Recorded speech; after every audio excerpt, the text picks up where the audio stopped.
Bonjour à toutes et bonjour à tous, bienvenue sur la chaîne Découvrir, Investir et S'enrichir. Vous êtes sur ma playlist bourse consacrée au PEA. Donc vous pouvez voir le portefeuille tel qu'il était au dernier jour de l'année 2022. Et sur cette diapo, donc je vous propose de voir une projection de ce que je souhaite faire dans le futur. Donc ici, vous pouvez y voir le nombre d'années, donc 24 ans en termes d'épargne, un montant initial de 3000 euros, une contribution de 400 euros par mois, donc j'ai pas réussi à tenir ça depuis le début, mais c'est ce que je souhaiterais faire, un rendement à 7%, évidemment on a le taux d'intérêt lié au PEA qui est le taux d'imposition qui est lié au PEA à 17,2. Et donc ici vous pouvez voir approximatif alors là c'est pas approximatif, c'est les objectifs clairs calculés par le logiciel, mais en tout cas moi ça va me donner une idée de voir année par année où j'en suis si je m'approche des objectifs. Voilà, donc pour un investissement de 118 200 euros, plus de 30 000 euros d'imposition et un montant total au bout de 24 ans de 262 704 euros.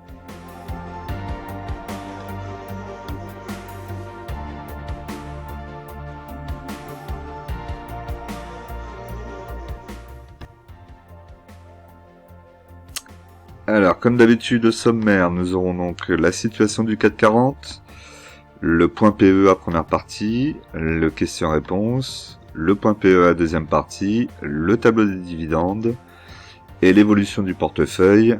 Donc on a eu une belle poussée dès cette première semaine de 2023, donc je pense que tout le monde est en positif sur l'année, je pense, au moins sur le début d'année. Mais comme toujours, je vous rappelle qu'un investissement en bourse peut provoquer une perte partielle ou totale de votre capital. Vous ne devez en aucun cas copier ou reproduire mes prises de position. Je ne suis pas un conseiller financier, mais un particulier qui investit en bourse à titre personnel.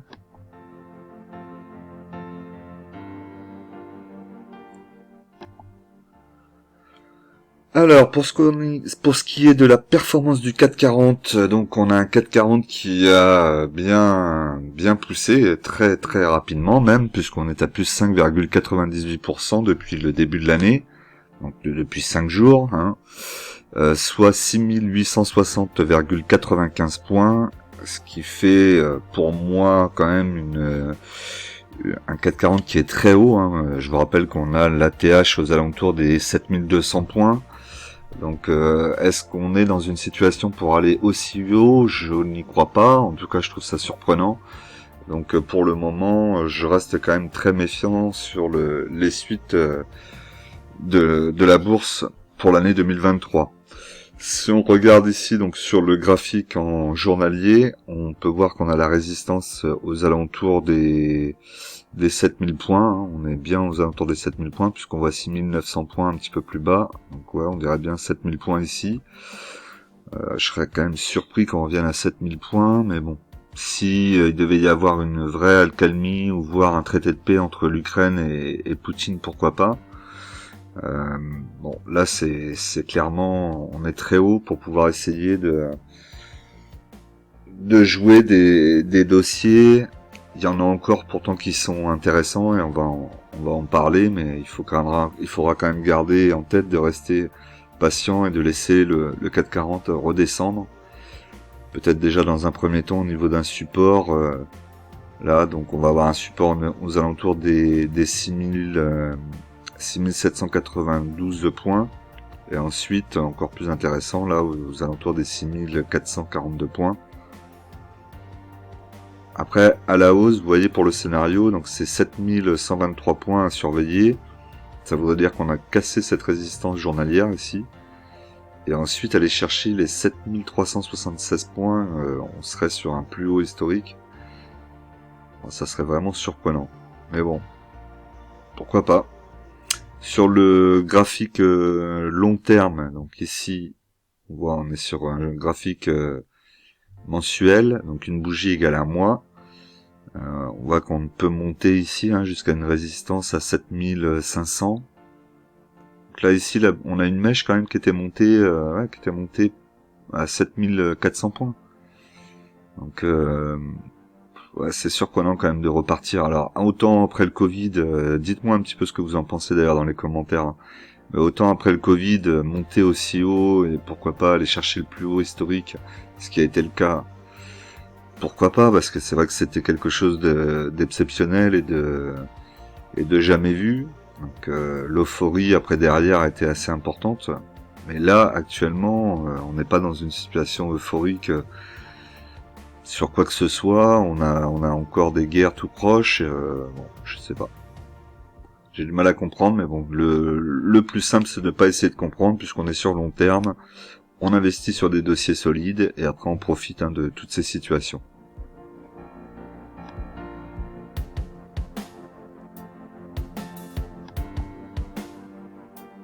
Alors, actuellement, mon portefeuille affiche donc 18 978,26 €. Le solde en espèces est de 1770,02 € et ma plus-value latente est de 1743,80 €. Pour le CAC 40, donc sur la valorisation sur la semaine, 5,98%. Dans les plus fortes hausses, on a Renault plus 15%, on a Saint-Gobain plus presque 15% aussi, Michelin plus 11,29%. C'est une belle augmentation pour Michelin là. J'avais fait une analyse fondamentale dessus pour ceux qui avaient regardé. Eurofins Scientifique qui continue un peu comme en 2022 à baisser, donc moins 1,34%. Thales, moins 2,81%, et Engie, moins 3,30%. Au niveau des indices européens, donc l'Eurostock 600, on est à plus 4,60, donc un petit peu en dessous du 4,40. Le SP500, plus 1,45. Le Nikkei, moins 0,46. Et pour l'or, donc on a plus 2,35%. Le pétrole, moins 8,66%, et la paire euro-dollar, moins 0,56%. Alors, comme d'habitude, on va regarder mon portefeuille, toujours de la plus grosse à la plus petite valorisation. Donc, la plus grosse valorisation étant Score, avec 100 unités, un PRU à 17,42. Actuellement, je suis en plus-value latente sur Score de 36,01%. Donc là, on a vraiment une très très belle poussée sur Score. On a un plus bas à 21,39 et un plus haut à 24,18. Sur la semaine, plus 0,55%. C'est correct, on a déjà eu une belle poussée, vous la voyez là. Depuis le début sur l'année 2022, même en fin 2022. Donc moi je suis plutôt satisfait. 23,70 actuellement. On a la moyenne mobile 50 périodes qui s'approche là aux alentours des 25,22 €. Donc on va peut-être avoir la moyenne mobile 50 périodes qui va jouer une petite résistance. Après, on a une plus grosse résistance au-dessus, mais pour le moment, elle n'est pas encore d'actualité. On pourrait revenir aussi, pourquoi pas, sur un support, là, un petit peu plus bas, qui se trouve aux alentours des 21 €, un petit peu en dessous des 21 €. On va dire 20 €, 20,50 €. Ça reste quand même positif. Ensuite, Euronext, donc 30 unités, un PRU à 81,89 €, pardon. Je suis en moins-value de 14,72%. Pour le moment, j'ai du mal à avoir Euronext dans le positif. C'est lié au fait que j'ai acheté un peu trop cher. J'aurais dû acheter en dessous des 70 et c'est plutôt pas mal. Là, je suis un peu haut. Pour le moment, bon, j'ai pas l'intention de me renforcer. On a un plus bas sur la semaine à 68,96, un plus haut à 71,84. Sur la semaine, on a gagné 0,98%. Bon, c'est une toute petite hausse, mais une petite hausse quand même. Si on regarde sur le graphique mensuel, donc on voit bien le biseau là qui se forme. qui est même bien formé avec le support ici, qui nous amène aux alentours des 60 €, et la résistance qui nous y amène aussi, et même, ouais, va nous y amener aussi, je pense. Donc on pourrait continuer à rester un peu dans le biseau là, et que l'action fasse un choix pour repartir vers le haut, et du coup nous permettre peut-être de venir en chercher aux alentours des 60 €. Si c'est le cas, ça sera une opportunité à 60 €. Là, j'en reprendrai cette fois-ci, je n'attendrai pas. J'ai la liquidité, mais pour le moment, ça se passe plutôt bien de ce côté-là. Ensuite, Sanofi 20 unités, un PRU à 81,79. Je suis en plus-value latente de 11,40%. Pour le moment, tout va bien. On a un plus bas à 89,54 et un plus haut à 93,36. Plus 1,42% sur la semaine, donc la première semaine de l'année 2023. C'est plutôt correct. Pas grand chose à en dire, en tout cas, il n'y a pas d'intention d'en racheter de mon côté. Pour le moment, on est trop haut. On voit la moyenne mobile 20 périodes qui est au-dessus de la moyenne mobile 50 périodes. Donc, pour le moment, on est plutôt tranquille. On a un support aux alentours des 81 €. Et là, l'action est à 91,12.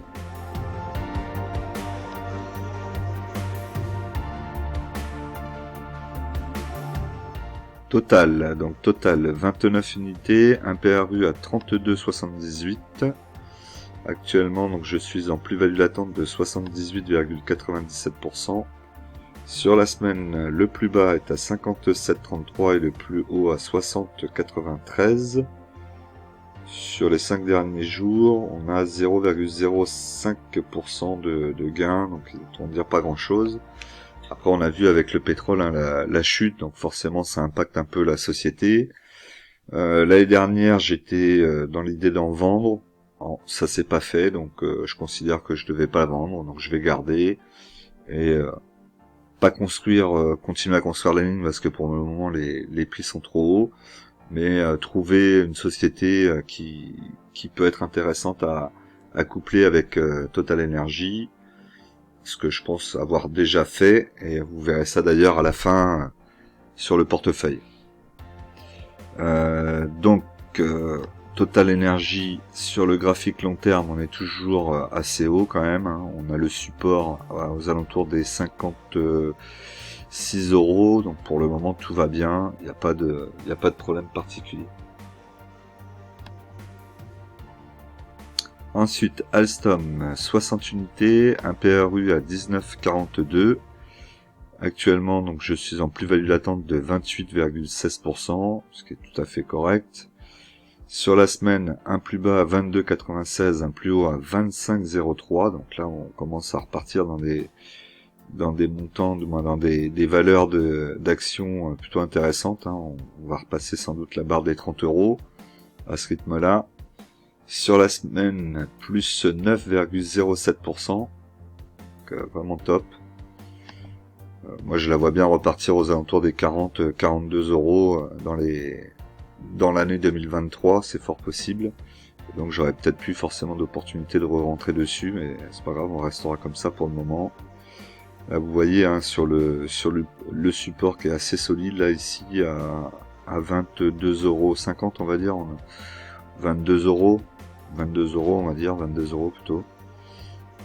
Voilà, il a l'air assez costaud. On a une résistance au-dessus, mais pour le moment on est assez loin. Une résistance qui se trouve à 26,53. On a la moyenne mobile 20 périodes qui est en dessous de la moyenne mobile 50 périodes, donc la tendance est quand même un petit peu à la baisse. Mais malgré tout, on reviendra pas sur des niveaux, en tout cas sur les 20 €, en dessous de 20 €, j'y crois pas trop. Après, ça sera une opportunité de rachat.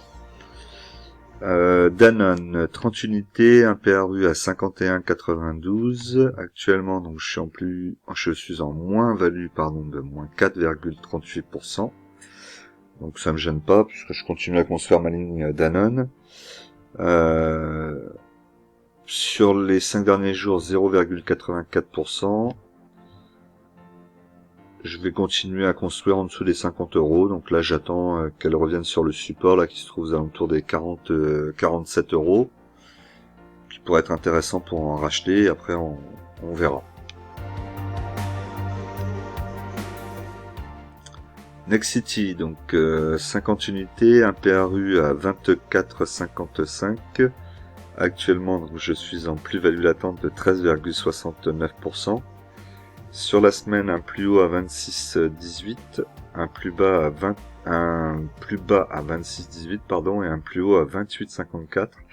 C'est pareil, là on repart vraiment bien aussi en hausse. Sur la semaine, 5 derniers jours, on est à plus 7,14%, donc très très belle performance avec Alstom. Ça me convient tout à fait. Vous voyez là, on a une belle petite montée. Bon, on va avoir une moyenne mobile 20 périodes ou 50 périodes qui va venir sans doute jouer une petite résistance, donc ça devrait bloquer là aux alentours des 30 €, je pense. Mais c'est plutôt pas mal. Par contre, attention à ce qu'on n'ait pas une nouvelle tendance baissière qui arrive, parce que j'ai l'impression que la moyenne mobile 20 périodes va sortir sous la moyenne mobile 50 périodes, ce qui devrait être l'inverse pour être en tendance haussière. Concernant Nexity, donc Nexity suggère à l'exécutif deux modifications du code de la copropriété pour accélérer la rénovation. Donc c'est l'adoption des décisions des travaux de rénovation énergétique à la majorité simple lors des AG, pour éviter que tous les propriétaires donnent leur avis, qu'ils soient tous d'accord. Nexity propose dans un pays démocratique, évidemment, de donner le pouvoir à 3 ou 4 personnes ou 5 personnes qui font partie de l'AG et ils prendront la décision pour, par exemple, un bâtiment si vous avez 100 personnes, pour les 100 personnes. Bon, je trouve ça un petit peu douteux. Hein, malgré tout, je suis quand même actionnaire de Nexity, mais je trouve ça un petit peu moyen de fonctionner comme ça, surtout aujourd'hui avec les coûts des matériaux et tout ce qui va avec. Tout le monde n'aura pas forcément les moyens de payer, donc ça peut être très compliqué après derrière. Malgré tout, j'ai quand même conscience aussi qu'il faut rénover les bâtiments, sinon on va avoir des problématiques plus tard. Donc voilà, moi je suis propriétaire hein, dans un immeuble et j'ai cette problématique là de la rénovation du bâtiment. Ben oui, il faut la faire, mais du coup là ça coûte très cher. Ça devait être fait au moment du Covid, ça a été repoussé et là on se retrouve avec des montants qui sont 3 ou 4 000 € plus élevés que ceux qu'on avait évidemment avant le Covid. Alors ensuite, Airbus 10 unités, un PRU à 95,75. Donc actuellement, je suis en plus-value latente de 21,71%. On a sur la semaine un plus bas à 111,68 et un plus haut à 116,54. Sur la semaine, plus 4,97%. C'est plutôt très correct pour Airbus. Pour le moment, je suis pas en situation de vendre. Hein. Vous voyez qu'en plus, elle a traversé la résistance qui était aux alentours des 107,15 €.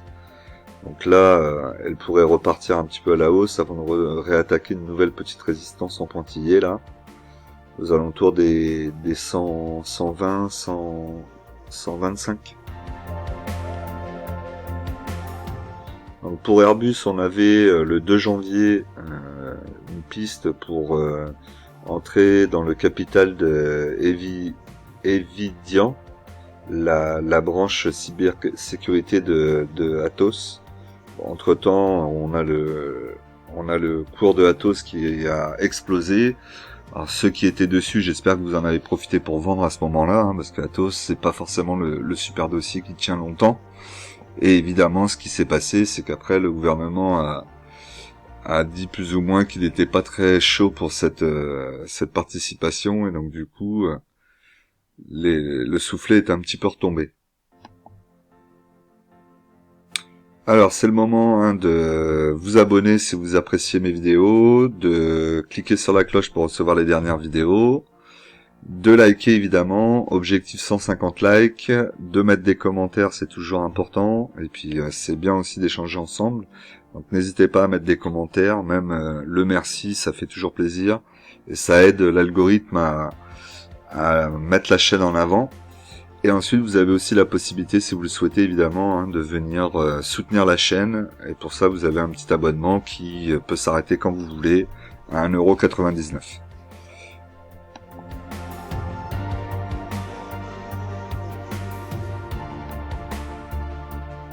Alors pour le question-réponse, on a donc une question, faire du buy and hold en ce moment ne semble plus marcher beaucoup. Les marchés ne s'y prêtent pas vraiment. Alors buy and hold, c'est acheter et garder en fait, acheter et garder pour très long terme. Bah moi c'est ce que j'essaye de faire, donc peu importe en fait le marché, c'est une stratégie. Votre stratégie, si vous la changez tout le temps et tous les ans vous faites une nouvelle stratégie, ça marchera pas. En tout cas, je ne pense pas que ça pourra fonctionner. Il faut que vous fonctionniez sur une stratégie, en tout cas de préférence long terme. C'est mon conseil, moi c'est ce que je fais. Sur le court terme, de toute façon, il a été prouvé que ça ne marche pas et qu'on perd de l'argent. Sur long terme, il a été aussi prouvé qu'on pouvait gagner de l'argent. Ça, c'est des certitudes. Donc, on investit long terme et donc on investit, on achète une action pour la garder long terme. Donc, on est toujours dans cette stratégie. Peu importe le marché, que le marché soit en baisse ou en hausse, on est toujours dans cette stratégie. Sauf qu'on a moins d'opportunités, évidemment, quand le marché là est aussi haut. Comme je vous l'ai dit tout à l'heure, là, il faut mieux sélectionner ou avoir des renforts à faire sur vos lignes, sur des actions que vous avez déjà en portefeuille où les actions sont plus basses que votre PRU, par exemple aussi, ça peut être des solutions, mais c'est sûr qu'on fait beaucoup plus attention quand le marché est aussi haut. Et ensuite, donc, Marc me demande quelle formule j'utilise pour les tableaux annuels où j'ai trouvé le tri mensuel et annuel. Donc du coup, je vais te mettre un lien dans la vidéo, vous l'aurez dans la description, le lien. Il faut juste que je regarde sur internet. C'est une vidéo d'un autre youtubeur qui fait aussi une chaîne PEA, qui a fait cette vidéo pour expliquer comment on fait le tableau. Et donc j'ai juste suivi ce qu'il expliquait dedans, et voilà, tout simplement.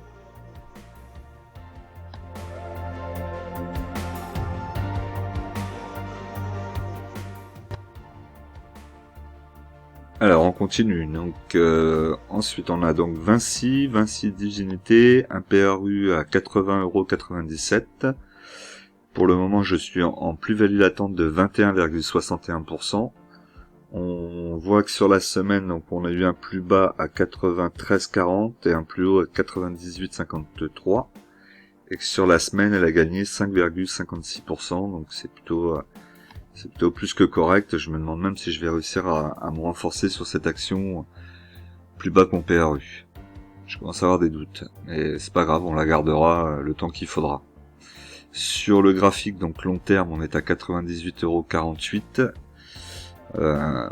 Bon, elle est bien située, elle est au-dessus de sa moyenne mobile 20 périodes, qui elle est à 89,51 €. Elle est en train de travailler sur une résistance en pointillé au-dessus, là, aux alentours des 100 €.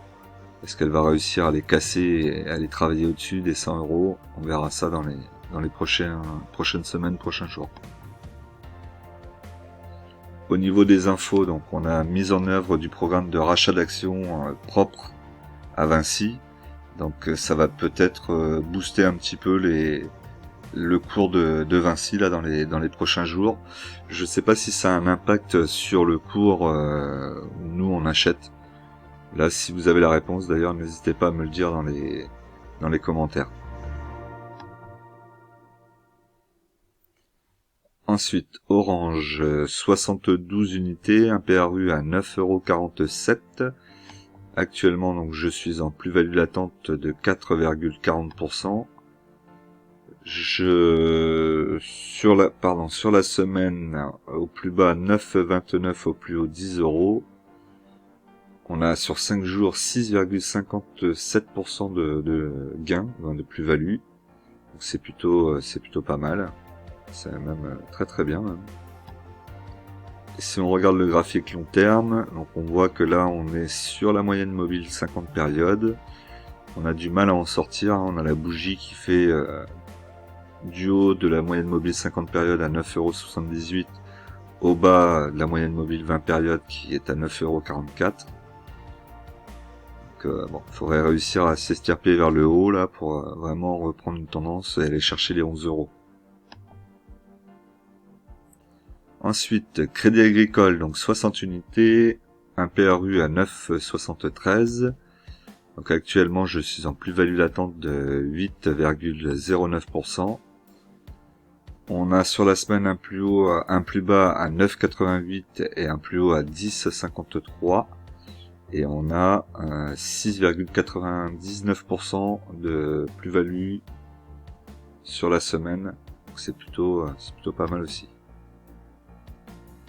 Si on regarde le graphique, on voit que là on est en train de taper sur une résistance assez dure là, aux alentours des 10-11 €. Est-ce qu'on va réussir à passer cette résistance pour aller chercher plus haut 12 et 14? Je ne sais pas pour le moment, et vous verrez que vous aurez une réponse en tout cas de ce que je peux penser moi à l'heure actuelle pour l'action Crédit Agricole, puisque j'ai mis des ordres dessus.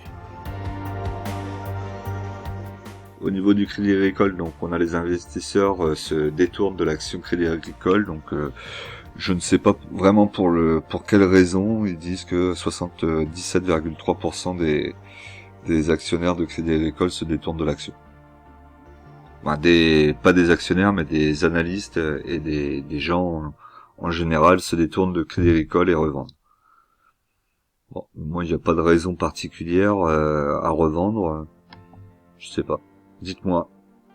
Ensuite, Air Liquide, 3 unités, un PRU à 132,39. Je suis actuellement en plus-value latente de 6,71%. Et sur la semaine, on a eu un plus bas à 133,34 et un plus haut à 141,28. Ce qui fait que sur la semaine, elle a gagné 6,71%. Et sur le graphique, là, on voit qu'on est bien au-dessus de la moyenne mobile 20 périodes, qui elle est à 133 €. Donc moi, il faudrait que j'en achète là une action sur le mois de janvier. J'ai peur d'être obligé d'en acheter une bien au-dessus de mon PRU, c'est pas vraiment ce que je voudrais faire. Donc j'espère que ça va redescendre un petit peu là sur fin janvier, que ça va se calmer un petit peu. Enfin, je pense pas qu'on continue à monter comme ça sur tout le mois de janvier, février, j'y crois pas trop. Pour Air Liquide, donc on a une récompense pour la deuxième année consécutive, le trophée de bronze meilleur service aux actionnaires. Donc c'est plutôt sympa et ça montre qu'ils font quand même très attention aux actionnaires et c'est plutôt appréciable pour nous. Ensuite, L'Oréal, une unité, PRU à 300 €, 3 et 16 centimes, on va y arriver. Je suis en plus-value latente de 18,12%. Elle a fait un plus bas à 334,30 € et un plus haut à 359,15 €. Sur la semaine, elle a gagné 7,49%, donc c'est pareil, c'est des belles petites montées. Sur le graphique long terme, on voit donc une résistance qui est quand même assez loin. Elle est bloquée là sur la moyenne mobile 20 périodes qui elle est à 358,96 €. Il faudrait qu'elle arrive à sortir là, à s'estirper vers le haut aussi de cette moyenne mobile 20 périodes. Tant qu'elle n'aura pas fait ça, on n'ira pas chercher les 400 €. Ensuite, on pourrait éventuellement redescendre à la moyenne mobile 50 périodes qui se trouve à 299 €. J'y crois pas trop. Pour L'Oréal, donc L'Oréal dévoile une mini imprimante pour sculpter les sourcils. Donc visiblement c'est l'appareil que la jeune femme tient à sa main là. Donc voilà, c'est des innovations, hein, pourquoi pas. Ensuite, Schneider 2 unités, un PRU à 128,88 €. Donc actuellement, je suis en plus-value latente de 10,10%. Schneider au plus bas de la semaine 131,72, au plus haut 141,90. Vous voyez qu'on a un peu plus de 10 € qu'on a de différence sur la semaine. Et d'ailleurs ça se ressent, hein, puisqu'elle a fait une performance de 8,55% sur la semaine. Là c'est la plus grosse performance je crois de mon portefeuille cette semaine. Sur le graphique long terme, donc on est pareil posé sur la moyenne mobile 20 périodes. Donc à 130, la moyenne mobile 20 périodes est à 137,04 € et on a la résistance là aux alentours des 160 €.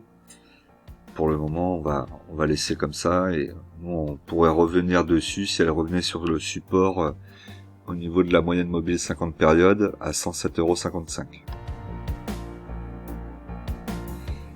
Ubisoft, donc Ubisoft, pas beaucoup de changements, 10 unités, un PRU à 60,68 €. Donc actuellement, elle continue de baisser, hein, elle a l'air de vouloir revenir là sur les 25 €, le support. La résistance aux alentours des 30 €, on n'en parle même pas, puisque là on en est loin. Il n'y a pas grand chose à dire sur Ubisoft, si ce n'est que pour le moment, elle reste bloquée sur ce support là aux alentours des 25 €. DBT, donc 2000 unités, un PRU à 0,06 centimes. Sur la semaine, vous voyez qu'il se passe rien. Il n'y a pas grand chose à dire non plus, hein, moins 82,46%. Pour le moment, DBT, on serait plus dans la prière si j'étais catholique ou quoi que ce soit, c'est pas le cas. Mais voilà, c'est plus là on est plus dans l'irréel pour espérer un retour dans le positif qu'autre chose. Bon, comme je vous dis aussi, elle a pas mal de cartes en main, mais on dirait qu'elle veut pas les utiliser, donc je ne sais pas. Pour le moment, on garde et on verra. Je vous ai dit objectif 2024-2025, on y verra plus clair. Alors, en termes de répartition dans mon portefeuille, donc on a Air Liquide à 3,23%, Airbus 6,14%, Alstom 7,87%, Crédit Agricole 3,23%, Danone 7,85%, DBT 0,12%, Euronext 11,04%, Nexity 7,36%, L'Oréal 1,89%, Orange 3,75%, Sanofi 9,60%, Schneider 1,5%, Score 12,49%, Total 8,97%, Ubisoft 1,36%, Vinci 5,19% et la liquidité à 9,31%. Là, on se rapproche de la liquidité prévue et espérée des 10% sur le portefeuille.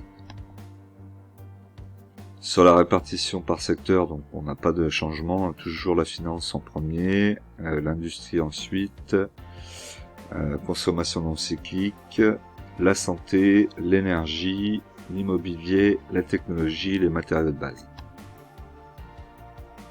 Donc là, vous pouvez voir mon portefeuille en entier. On va pouvoir voir un petit peu. Donc j'ai mis en vente Crédit Agricole à 10,78 €. Alors je ne sais pas si ça ira, ou je ne sais pas si ça ira plus haut, mais dans tous les cas, à 10,78 €, je prendrai mes 1 € de dividendes pour l'année 2023. Donc même si je les ai pas au moment où elle les verse, je les aurais eu avant.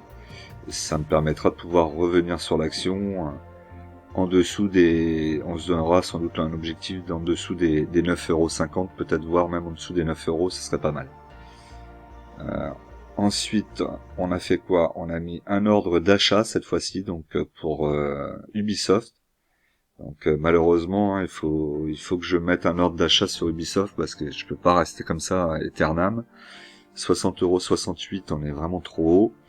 Donc si l'ordre passe, ça va me faire redescendre mon PRU aux alentours des 45 €, un petit peu en dessous, entre 40 et 45 €, on va dire.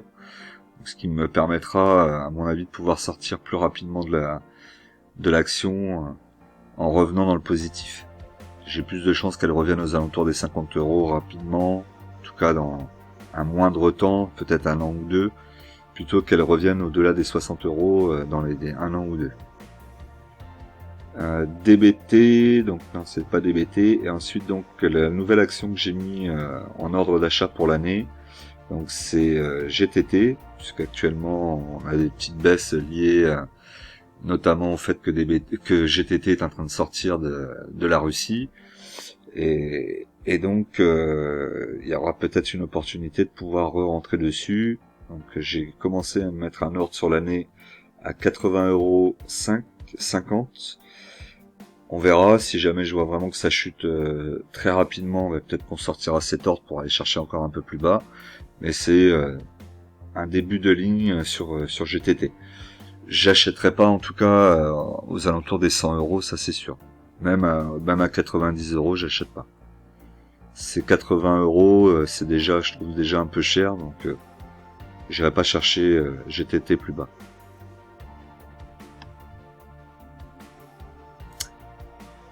Alors voilà aussi pourquoi GTT m'intéresse, c'est parce qu'elle a au niveau de ses chiffres, c'est quand même assez intéressant. On va les regarder rapidement. On voit donc ici la capitalisation pour 2023, donc on va regarder 2022. On avait 3 milliards 437 millions, une valeur d'entreprise à 3 milliards 238 millions, ce qui veut dire qu'ici non, c'est sur l'autre tableau, donc là on le voit pas, on le regardera tout à l'heure, mais on est en positif, on n'a pas de dette, on a au contraire de la trésorerie, on a un PER à 29,1, c'est un peu élevé, mais pour 2023 on est à 17,2, donc plutôt intéressant. Ensuite au niveau du rendement, sur 2022 on avait 3,17, là sur 2023 4,67, c'est une société qui verse des dividendes assez intéressants quand même, c'est aussi pour ça qu'elle m'intéresse évidemment. Le cours de référence sera aux alentours des 93,30 pour l'année 2023, ce qui est plutôt assez élevé, je trouve, hein, en tout cas pour pouvoir y rentrer maintenant. Ensuite, qu'est-ce qu'on peut voir? Donc là, au niveau du chiffre d'affaires, malheureusement, on n'a pas une augmentation continue, on a plutôt un petit peu une petite vague. Donc c'est un petit peu dommage par rapport à ça. L'EBITDA suit la même petite vague, hein, évidemment. Par contre, si on regarde les marges d'exploitation, on est au-dessus de 50%, à part pour 2022. Sinon, tout le reste, c'est au-dessus de 50%, voire même 60% en projection pour 2024. Et la marge nette, elle est aussi, elle, souvent aux alentours des 50%, ce qui est vraiment très très bon pour une entreprise. C'est top d'avoir des marges nettes comme ça, aux alentours des 50%. On a en plus un EBITDA qui est correct, avec un dividende qui représente pas la totalité du dividende, du BNA, pardon, bénéfice net par action. Donc là ici, si on regarde, on a de la trésorerie partout, chaque année, on n'a pas de dette, ça c'est vraiment top. Un leverage en négatif, le cash flow très important pour pouvoir avoir les dividendes est présent. On a eu des petites baisses là entre 2021 et 2022, mais là ça a l'air de repartir plutôt correctement. Les capitaux propres sont positifs aussi et en augmentation à partir de 2000. Ah non, ils sont en augmentation chaque année, donc ça c'est plutôt très positif aussi. Un capex aux alentours des 4-5%, donc c'est pas hyper élevé. Une belle technologie, ils contrôlent beaucoup de choses hein, sur leur vente, hein. Ils vendent l'outil, mais ils vendent aussi comment on l'utilise, et c'est eux aussi qui gèrent après avec leur propre logiciel. Donc ça c'est très bien. Après attention, ils ont eu récemment des contrats avec la Chine. Donc on sait comment ça fonctionne, hein. Ils vont aller en Chine pour travailler sur leurs produits, et la Chine va sans doute regarder de très très près ce qu'ils font et chercher à les copier. Parce qu'aujourd'hui, ils ont un avantage concurrentiel certain.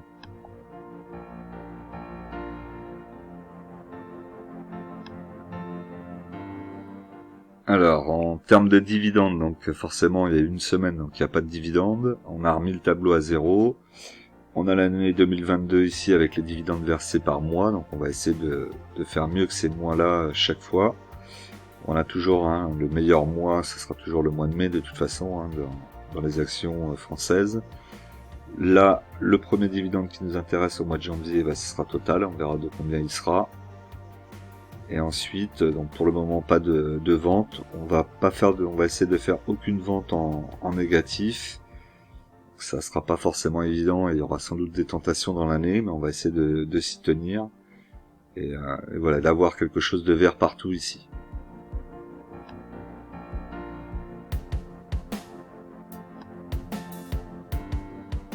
Donc mon portefeuille évidemment est en plus-value, puisque on a fait qu'une semaine et que la semaine était en plus-value. Donc je suis en plus-value latente de 4,16%, soit 978,26 € gagnés depuis le début de l'année 2023. Donc c'est plutôt plus que correct. Forcément, 1000 € pratiquement de gagnés sur une semaine, on va pas dire que c'est pas correct. Mais ce n'est que le début. Soit 3,98% par rapport à il y a 2 semaines, puisque j'ai pris par rapport à il y a 2 semaines, j'avais pas fait de calcul la semaine dernière, soit 757,36 € par rapport à il y a 2 semaines. Voilà, donc n'oubliez pas qu'en investissement, les impatients payent pour les patients. Nous, on se retrouve tout de suite dans une nouvelle vidéo.